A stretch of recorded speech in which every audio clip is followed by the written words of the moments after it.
السلام عليكم ورحمة الله وبركاته، ازيكم يا حبايبي؟ عاملين ايه؟ يا رب تكونوا في أتم صحة وأحسن حال. كل سنة وانتم طيبين، ورمضان ما ينفعش يعدي كده من غير كنافة، صينية كنافة كده تشرفك قدام ضيوفك وريحتها كده تملى البيت. يلا بينا نشوفوا الكنافة الحلوة الجميلة، انتوا شايفينها التحمير من فوق ومن تحت، وكمان الحشوة الجوسي دي اتعملت ازاي. ضيوفي وحبايبي كانوا جايين يسهروا معايا النهاردة، وكان لازم اعمل لهم حاجة حلوة بيحبوها. كمان عملت صينية بسبوسة، يلا بينا نشوفوا عملنا ازاي مع بعض الكنافة. اولا لازم كده تاخدي شوية كنافة، والكنافة تكوني ضربها في الكبة، او لو ما عندكيش كبة حطيها في الفريزر تجمد جامد قوي. بعد ما تجمد يعني يوم كامل تروحي جرشها بايدك، لازم تبقى ناعمة كده. هتحطي عليها معلقتين كبار من السكر البودر زي ما انتوا شايفين كده، يلا وتكوني فوق محضرة عندك السمنة. لا اما حاجة من لا الاتنين، لسه لا اما ماشي سمنة عادي فلاحي لا اما تتفتح زيت عليها افغاني. عادي، دي لذيذ عادي تتفتح لذيذ. عليها، ما اصل دي فيها بيكنج ينفعش باودر. الكنافة تتعمل بسمنة هولندي، صدقوني بتفرق بالطعم وفي ده فيها الريحة بيكنج وما باودر بتبقاش حلوة خالص، حتى لو قعدت تاني يوم تعرفي انك تاكليها. حاجة فوق السمنة. دلوقتي بدأت كده افرط الكنافة مع السكر البودر زي ما انتوا شايفين، دخلتها في كل الجزيئات بتاعتها. وبعد كده ما حطي قعدت واحدة افرط واحدة. فيها كويس قوي، يلا نزلت فردان من الدور.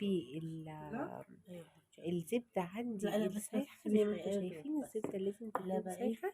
انا كانت عندي ايوه حتتين دي ما كده ما وفيها ما عملتش. لحقتش تسيح، وانا كنت هتلزق مستعجلة. ودي فيها طبعا وحشة. غلطة كبيرة لانها لسه ما لازم عملتش. تكون سايحة عشان خاطر الكنافة اصلا بتكون ناعمة وطرية والسكر بيدوبها، فممكن تكتل معاكي. بس انا الحمد لله دوبتها زي ما انتم شايفين كده حبايب ايوه قلبي. انت. بتبداي تفركي الكنافة بايدك ما بين القشطة صوابعك طعمها كده زي حلو ما انتم بيها. شايفين، لغاية ما اللون الأبيض ده يتحول كله للون صح. الأصفر اللي هو عشان حطيت حتة صغيرة. لون لا مش الزبدة سايبة على نار أو هادية. السمنة اللي انت حطاها.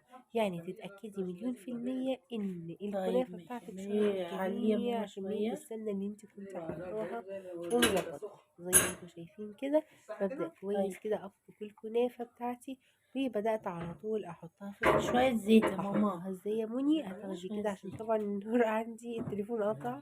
في الحتة دي أخدت شوية زيت صينية. اهي الصينية نحط دي شوية حتت زيت عشان يقلب. بس وسط. حطينا شوية زيت هنا عشان يقرمشوها زي ما انتوا شايفين، زيت ذرة.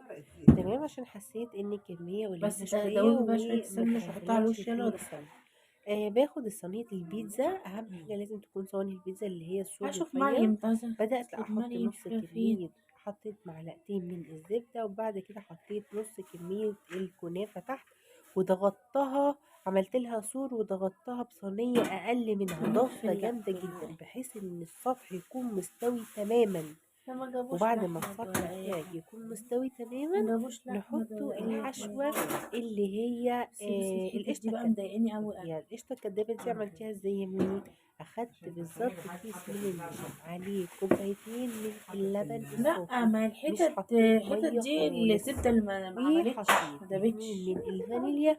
وبعد ما استوت كده وبقت الزبدة ما كويسة دابتش. ولفت معايا، نزلت على طول التركة بقى بمعلقة سمنة بلدي، ودي كانت النتيجة زي ما انتوا شايفين اهو. فانيليا. انا باخد الصينية اه بدهنها بالسمنة كويس اوي من تحت ومن الجوانب. بعد كده بحط كمية الكنافة وبضغط عليها كويس جدا. حاولي تحطي الكنافة مش حتة واحدة، لازم تفرطيها كده ما فيش عشان على تظبط الاتنين. معاكي. ما اصلا اهو كمية دي كانت كبيرة اول طبقة حطيتها كلها كده، وبدأت اتك عليها كويس اوي خليت ناعم جدا. ودلوقتي زي ما انتوا شايفين معلقتين من النشا عليهم كوبايتين من اللبن الجاموسي على طول زي ما انتوا شايفين من الازاز حطيتها. بدأت كده اقلبها على البارد، وبعد كده رفعتهم على النار مع باكوين من الفانيليا. وبعد ما خلصت ربطت معايا كويس قوي، رحت حطيت لها معلقة من السمنة البلدي زي ما انتوا شايفين شكلها من فوق ومن تحت، بسم الله ما شاء الله رائعة. متنسونيش في